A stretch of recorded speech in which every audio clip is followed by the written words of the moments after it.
마태복음 3장 13절부터 4장 11절입니다. 오늘 본문의 배경이에입니다. 이제 침례 요한과 함께 예수님이 등장합니다. 예수님은 메시아로서 공식적인 사역을 시작하기 위해 먼저 요한에게 침례를 받습니다. 이러한 예수님의 침례는 구약에서 이스라엘이 출애굽할 때 홍해를 건너는 사건을 성취하신 것입니다. 또한 다음에 등장하는 예수님의 광야 40일 시험 사건은 이스라엘이 출애굽 후 40년 동안 광야에서 시험받은 일을 성취하신 것입니다. 3장 13절부터 17절입니다. 예수님의 침례. 그때 예수께서 요한에게 침례를 받으시려고 갈릴리를 떠나 요단강으로 요한을 찾아가셨다. 그러나 요한은 내가 선생님께 침례를 받아야 할 터인데 선생님께서 내게 오셨습니까? 하고 말하면서 말렸다. 예수께서 그에게 말씀하셨다. 지금은 그렇게 하도록 하십시오. 이렇게 하여 우리가 모든 의를 이루는 것이 옳습니다. 그제서야 요한이 허락하였다. 예수께서 침례를 받으시고 곧 물에서 올라오셨다. 그때 하늘이 열렸다. 그는 하나님의 영이 비둘기같이 내려와 자기 위에 오는 것을 보셨다. 그리고 하늘에서 소리가 나기를 이는 내가 사랑하는 아들이다. 내가 그를 좋아한다 하였다. 예수님은 요한에게 침례를 받기 위해 갈릴리를 떠나 요단강으로 오십니다. 예수님과 요한의 첫 만남을 모든 복음서가 기록하고 있지만 그 순간 있었던 두 사람의 대화는 마태만 소개하고 있습니다. 요한은 예수님이 자신에게 침례를 받으려 하자 오히려 자신이 예수님께 침례를 받아야 한다고 주장합니다. 이에 예수님은 하나님의 모든 의를 이루기 위해서는 침례를 받아야 한다고 말씀하십니다. 여기서 하나님의 모든 의란 예수님의 구원 사역을 의미합니다. 예수님에게 침례가 필요한 이유는 예수님이 죄를 지으셨기 때문이 아니라 침례가 이스라엘의 출애굽 사건을 성취하는 것이기 때문입니다.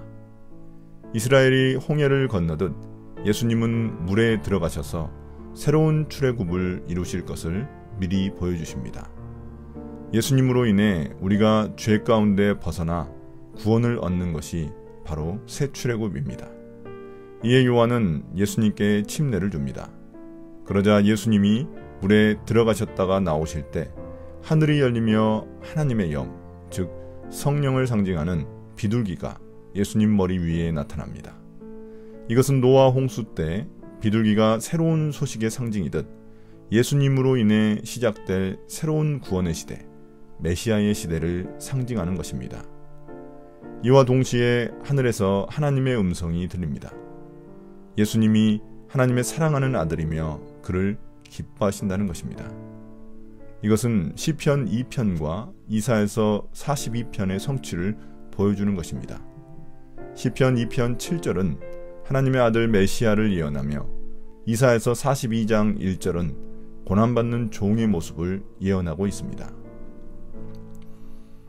4장 1절부터 2절입니다. 새로운 이스라엘이 되신 예수님.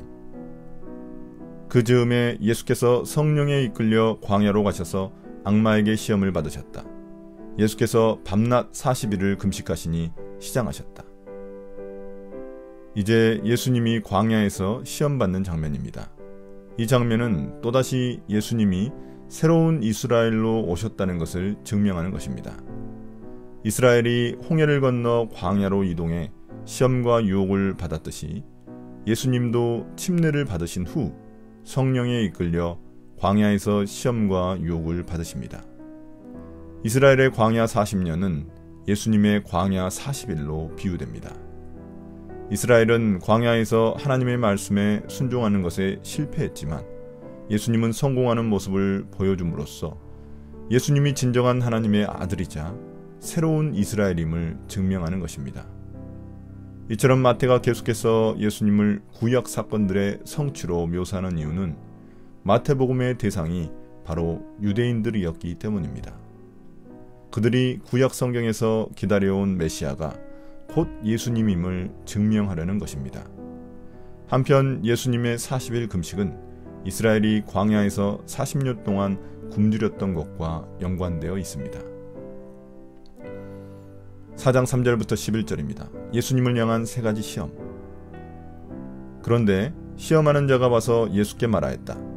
네가 하나님의 아들이거든 이 돌들에게 빵이 되라고 말해보아라. 예수께서 대답하셨다. 성경에 기록하기를 사람이 빵으로만 살 것이 아니라 하나님의 입에서 나오는 모든 말씀으로 살 것이다 하였다.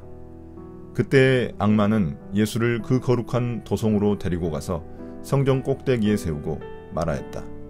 내가 하나님의 아들이거든 여기에서 뛰어내려 보아라. 성경에 기록하기를 하나님이 너를 위하여 자기 천사들에게 명하실 것이다. 그리고 그들이 손으로 너를 떠받쳐서 너의 발이 돌에 부딪히지 않게 할 것이다 하였다. 예수께서 악마에게 말씀하셨다. 또 성경에 기록하기를 주 너의 하나님을 시험하지 말아라 하였다. 또다시 악마는 예수를 매우 높은 산으로 데리고 가서 세상의 모든 나라와 그 영광을 보여주고 말하였다. 내가 나에게 엎드려서 절을 하면 이 모든 것을 내게 주겠다. 그때 예수께서 그에게 말씀하셨다. 사탄아 물러가라. 성경에 기록하기를 주 너의 하나님께 경배하고 그분만을 섬겨라 하였다. 이때 악마는 떠나가고 천사들이 와서 예수께 시중을 들었다. 예수님이 광야에서 40일 금식을 마치시자 마귀는 예수님의 육체적 굶주림을 가지고 첫 번째 시험을 합니다. 마귀는 예수님께 돌들을 빵으로 만들어 하나님의 아들임을 증명하라고 요구합니다. 이에 예수님은 신명기 8장 3절을 인용하여 인간이 빵으로만 사는 게 아니라 하나님의 말씀으로 살아가는 존재임을 선포하십니다. 광야 시절 이스라엘 백성들은 먹고 사는 문제로 인해 하나님을 신뢰하지 않고 불순종했지만 예수님은 실패하시지 않습니다. 두 번째 시험은 안전에 대한 것입니다. 마귀는 예수님이 하나님의 아들이라면 성전 꼭대기에서 떨어질 때 천사들이 받쳐줄 것이라고 말합니다. 그러면서 마귀는 시편 91편의 말씀을 왜곡하여 인용합니다. 시편 91편은 하나님을 신뢰하면 그의 자녀들을 보호해 주신다는 것인데 마귀는 이 말씀을 가지고 하나님을 시험하라고 요구하는 것입니다. 이에 예수님은 신명기 6장 16절의 말씀을 인용하셔서 하나님을 시험하지 말라고 선포하십니다. 출애굽기 17장에 등장하는 마사에서 이스라엘은 하나님을 시험하며 불순종했지만 예수님은 실패하시지 않습니다. 세 번째 시험은 영광에 대한 것입니다. 마귀는 예수님을 높은 산으로 데려가 온 세상을 보여주며 자신에게 절을 하면 이 세상 모든 것을 주겠다고 시험합니다. 그러나 이 말씀은 십계명의 첫 번째인 우상 숭배 금지 명령을 어기는 것입니다. 이에 예수님은 또다시 신명기 6장 13절 말씀을 인용하여 주님만 경배하라고 선포하십니다. 출애굽기 32장에서 이스라엘은 광야에서 황금 송아지를 만들어 우상 숭배를 하며 불순종했지만 예수님은 실패하시지 않습니다. 이처럼 예수님이 모든 시험을 이겨내시자 마귀는 떠났고 천사들이 와서 예수님 시중을 들었습니다.